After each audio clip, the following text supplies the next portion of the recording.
Boa noite, meus irmãos.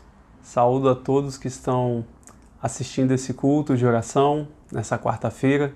Que seja um momento edificante na sua vida, que você possa colocar diante de Deus as suas necessidades, que você possa meditar na sua palavra e ser fortalecido nela, orientado, ensinado, e que você possa louvar a Deus de todo o coração com os cânticos que estão preparados neste momento. Boa noite, espero que você esteja tendo uma semana muito abençoada na presença do nosso Deus. E nós vamos cantar uma música que fala: te louvarei, não importam as circunstâncias. Sabe, eu acho que isso encaixa literalmente no tempo que nós estamos vivendo de pandemia, dentro das nossas casas, sem poder abraçar, sem poder estar com as pessoas, mas mesmo assim louvando ao Senhor em todo o tempo, crendo que Ele irá agir em nossas vidas. Vamos cantar: te louvarei.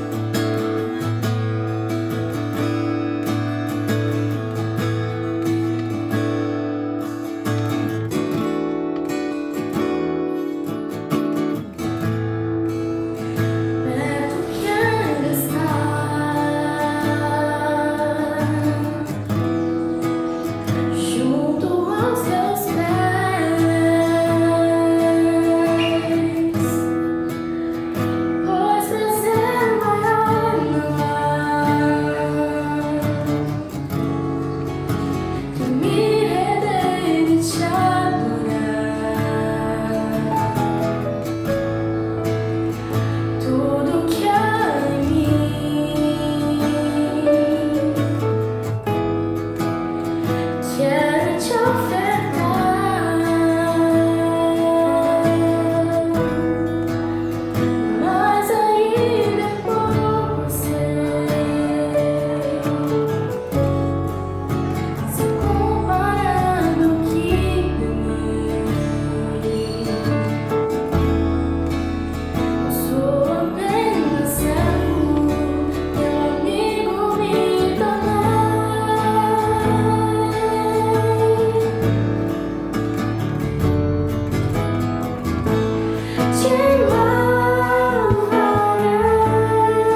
nessa música agora, você faça dela uma oração, sabe? Pedindo para que o Senhor esteja na sua casa, esteja com a sua família, guiando e protegendo sempre. Declare que nesse momento Ele é bem-vindo no seu lar. Ele é bem-vindo aí exatamente onde você está. Que Ele se sinta à vontade no seu meio. Declare: Santo Espírito, Tu és bem-vindo aqui. Essa música nós vamos cantar agora.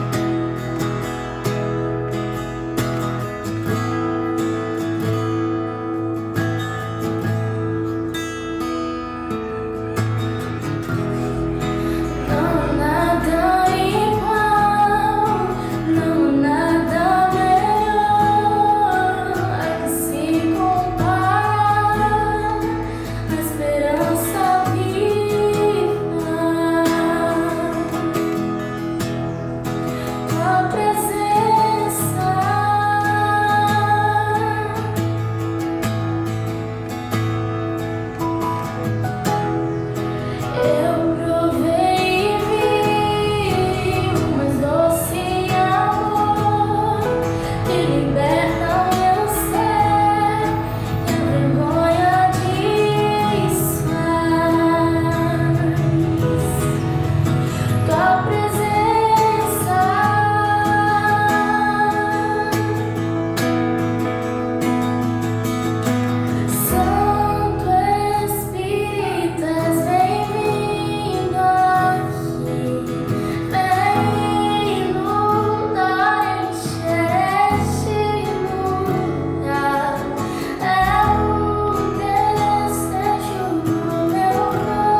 Nesse momento, meus irmãos, nós vamos apresentar diante de Deus as nossas necessidades e os nossos motivos também de gratidão.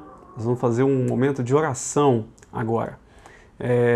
Precisamos agradecer a Deus, né, pelo cuidado de Deus em nossa vida, em nossa igreja, na vida dos irmãos, em nossa família, e também colocar diante de Deus as nossas necessidades. Temos irmãos enfermos que precisam das nossas orações e também pessoas ligadas à nossa igreja que precisam da nossa oração. Quero mencionar aqui a Lorena, esposa do irmão Valdeci, ela que está com Covid e está precisando das nossas orações para que Deus estenda a mão sobre a vida dela. Também o Edmar, que é pai do nosso irmão Saulo, que está internado.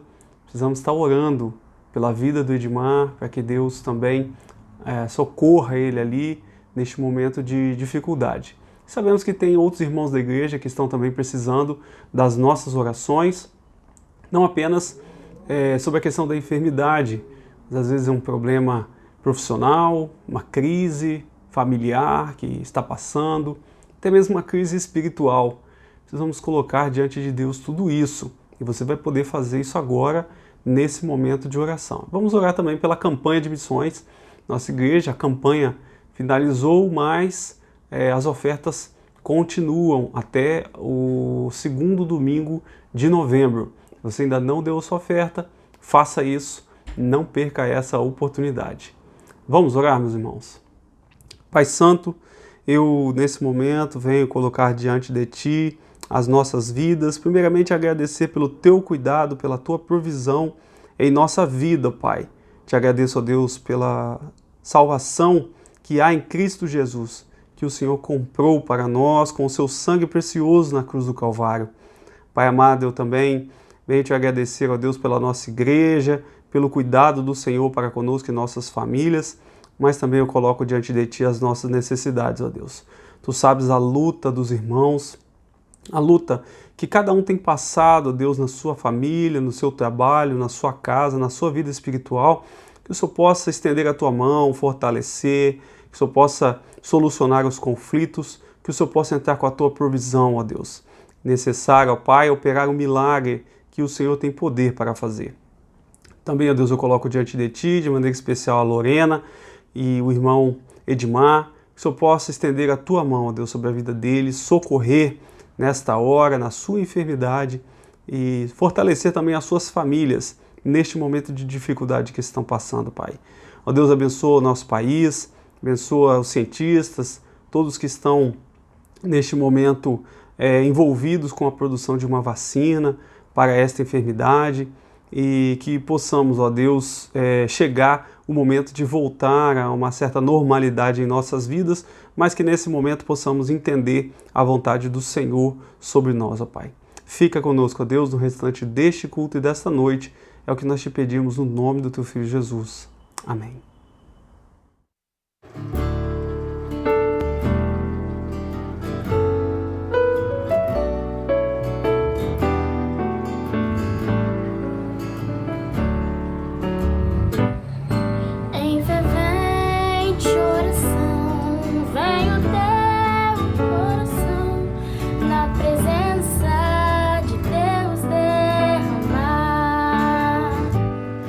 Mas só pode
deixares no altar.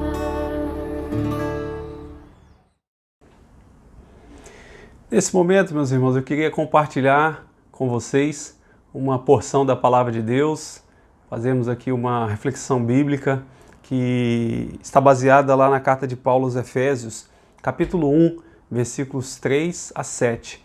Carta de Paulo aos Efésios, no capítulo 1, versículos de 3 a 7, e eu vou falar sobre a nossa eleição em Cristo. Agora, na semana que vem, no dia 3, vai haver a eleição lá nos Estados Unidos, para o presidente dos Estados Unidos. E é um cargo muito importante, né? Ele gera repercussões em todo o mundo, inclusive no nosso país, e todos estão acompanhando, né, com muita atenção o que vai acontecer ali naquela eleição. Então eu queria aproveitar esse momento para falar também de um outro tipo de eleição, de uma outra eleição, que é a nossa eleição em Cristo. Paulo diz assim, Efésios 1, a partir do versículo 3 até o 7. Bendito Deus e Pai de nosso Senhor Jesus Cristo, o qual nos abençoou com todas as bênçãos espirituais nos lugares celestiais em Cristo. Como também nos elegeu nele, antes da fundação do mundo, para que fôssemos santos e irrepreensíveis diante dele em amor, e nos predestinou para filhos de adoção por Jesus Cristo, para si mesmo, segundo o beneplácito da sua vontade, para louvor da glória de sua graça, pela qual nos fez agradáveis a si no amado, em quem temos a redenção pelo seu sangue, a remissão das ofensas, segundo as riquezas da sua graça. Segundo as riquezas da sua graça. Então nós vemos nesse texto aqui, em primeiro lugar, que Deus nos elegeu em Cristo antes da fundação do mundo. É isso que está lá no versículo 4, como também nos elegeu nele antes da fundação do mundo. Então nós vemos nesse texto que Paulo está dizendo que Deus nos elegeu, Deus nos escolheu, ou seja, não fomos nós que escolhemos Deus. É claro que em um determinado momento de nossa vida, a palavra de Deus chegou até nós, nos confrontou, nos convidou, e nós então aceitamos esta salvação, aceitamos esta graça. Entretanto, se Deus não tivesse tomado a iniciativa de vir até nós e de nos chamar, isso nunca teria acontecido, nós não teríamos tido esta oportunidade.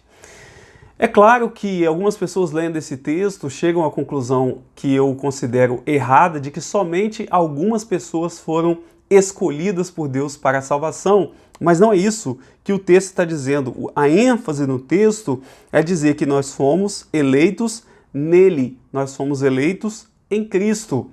Qualquer pessoa que aceite a graça de Jesus, que pela fé confesse o sacrifício de Jesus na cruz do Calvário por ela para perdoar os seus pecados, pode ser salvo e vai ser eleito em Cristo. Cristo é o eleito. Nós somos eleitos nele. Na eleição para presidente dos Estados Unidos, que vai acontecer semana que vem, somente um pode ser eleito, né? Um dos candidatos pode ser eleito. Mas nesta eleição, qualquer pessoa que receba a Cristo pode ser eleita por Deus, porque a nossa eleição não vem de nós mesmos. Mas saber que a nossa eleição ela vem de Deus e que foi Deus que tomou a iniciativa, ela vai gerar em nós, em primeiro lugar, gratidão. Gratidão porque nós o amamos, dado que Ele nos amou primeiro. Nós só podemos amá-lo porque Ele nos amou primeiro. E essa foi a maior demonstração de amor que Deus poderia dar por nós, entregar o seu Filho para morrer em nosso lugar, aquele que não tinha pecado no lugar dos pecadores. Aquele que era perfeito morreu no lugar dos imperfeitos. Então é por isso que Paulo diz, né? Aquele que fez isso, como que ele vai nos negar todas as outras coisas? Aquele que já deu tudo. Então isso tem que ser motivo primeiro de gratidão. Quando a gente tiver aquele momento mais difícil, aquela luta, né? Aquele sofrimento, precisamos lembrar que Deus já deu o melhor que Ele tinha para nós, que foi Jesus Cristo. E a partir disso também, precisamos ser impulsionados a levar esta mensagem a outras pessoas. Não podemos guardar o amor de Deus somente para nós mesmos. Devemos fazer como Deus fez por nós, manifestou Ele o amor a nós quando nós não merecíamos, tomou iniciativa. Nós também devemos tomar a iniciativa de levar o amor de Deus para outras pessoas, mesmo que a gente ache que essas pessoas não mereçam, que essas pessoas são indignas. Na verdade, quem é digno? Ninguém é digno. Mas nós devemos levar o amor de Deus em todas as oportunidades, seja por palavras, seja por ações. Devemos levar o amor de Deus para as outras pessoas, porque Deus nos elegeu em Cristo antes da fundação do mundo, e diz lá no versículo 3 que Ele nos abençoou com todas as bênçãos espirituais.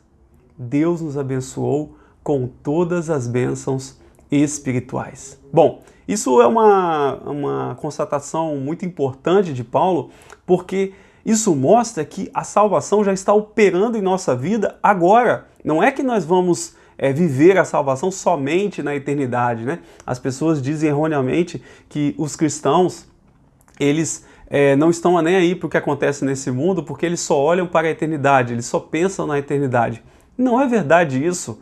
A nossa salvação, ela começa nesse mundo, ela começa a ser operada nesse mundo com várias transformações que acontecem em nossa vida e com um relacionamento com Deus que já começa nesta vida, e ela vai então se completar ali, ela vai chegar ao seu ápice na eternidade. Entretanto, já neste mundo, nós já experimentamos a salvação de Deus através das bênçãos espirituais. Mas será que somente bênçãos espirituais? Claro que Deus também nos dá bênçãos materiais, né? Foi Jesus mesmo que disse, né? Pedi, dá-se-vos-á.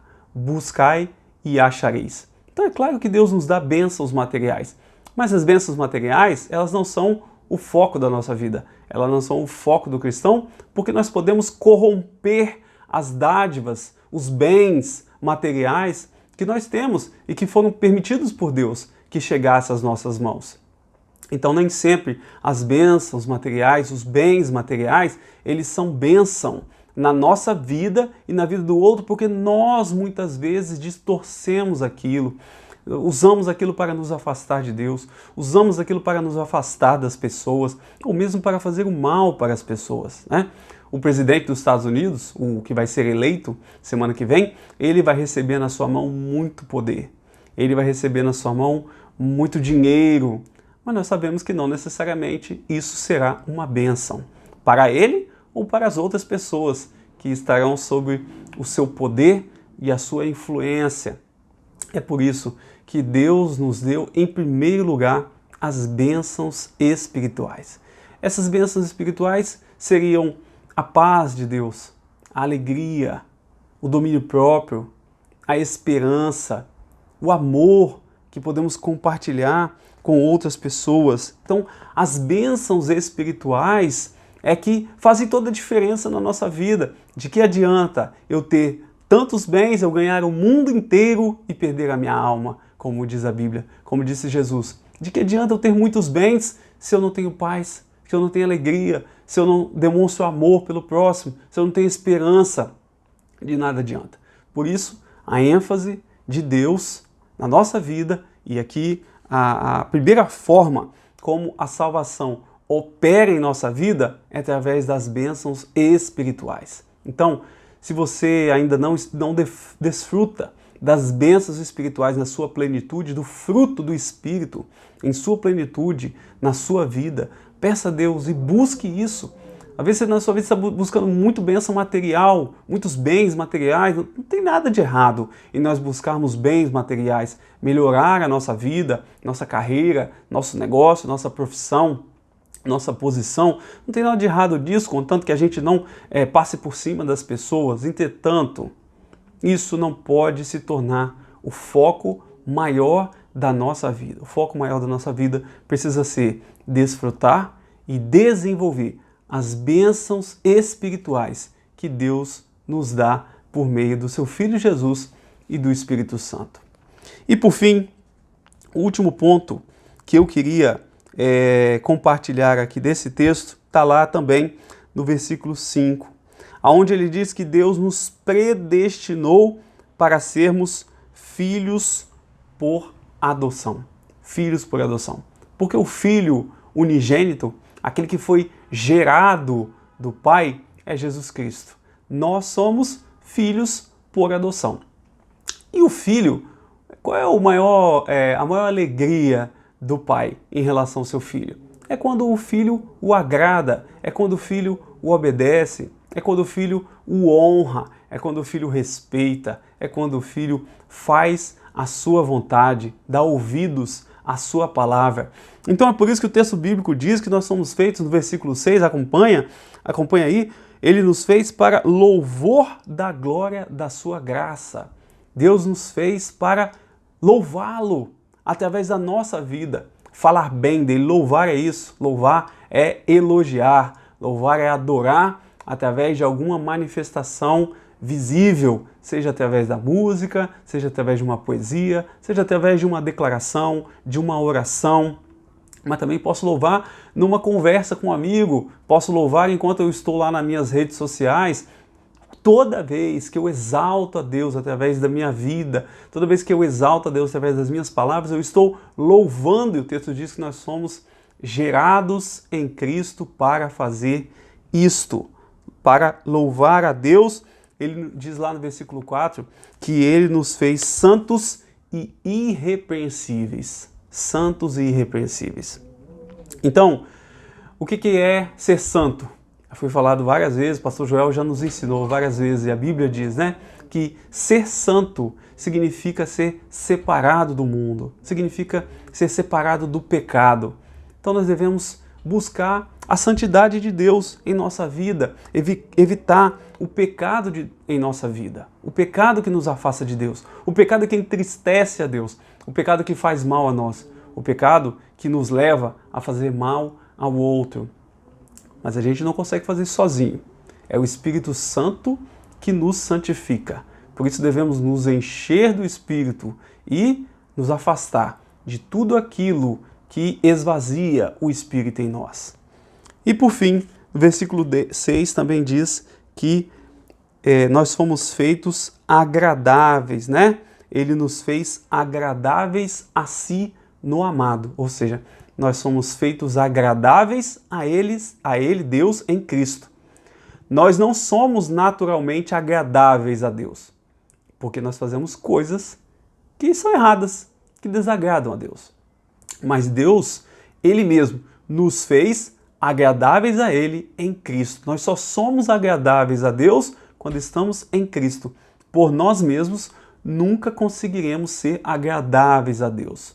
E, como eu falei, a principal tarefa do filho, o principal propósito do filho é agradar a Deus. O presidente dos Estados Unidos, que vai ser eleito na semana que vem, ele vai ser eleito não para agradar a Deus, ele vai ser eleito para agradar os seus eleitores, para agradar os seus seguidores. Mas nós fomos eleitos para um propósito muito maior. Nós fomos eleitos para agradar a Deus. Às vezes, nós vamos até falar coisas ou fazer coisas que vão desagradar as pessoas. As pessoas talvez gostariam que a gente agisse de outra forma, acompanhasse elas nos seus pecados, nos seus vícios, concordasse com elas em opiniões que estão contrárias à vontade de Deus, e a gente discorda, a gente não caminha, a gente vai para o lado contrário. Por quê? Porque nós fomos eleitos não para agradar as pessoas. Fomos eleitos para agradar a Deus. Que você possa operar a sua salvação e a sua eleição para louvor e para a glória de Deus.